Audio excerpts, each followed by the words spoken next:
My very first idea that I said as a joke to my classmates was I was going to make a snow hill that opened up, and everyone was like, "You're crazy." So then I just sort of pushed that to the side, and then weeks later I came back to this idea of the rake. It was just such a key part of the script is the physicality of it, and I think the actors really needed that space where the set and their practice could come together and that they really just bounce off of each other. As soon as I thought of having a rake and it moving, I started to speak to Nick about it and get a sense of how we could make it happen, if it was even possible, because at first I was like, I'm not sure this can even happen.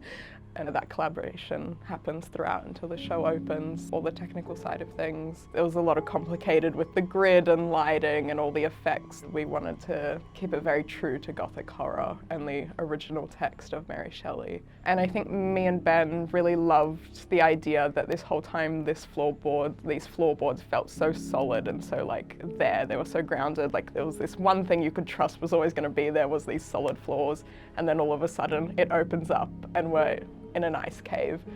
It's such a dynamic space. It instantly changes the way they look, the way they move. It really, I think, shaped the performance as well. Then we kind of thought, because it is such a big moment when this trap opens, that we need to use that for the climax of it when Elizabeth gets her heart ripped out. So that's when we used it for that scene as well.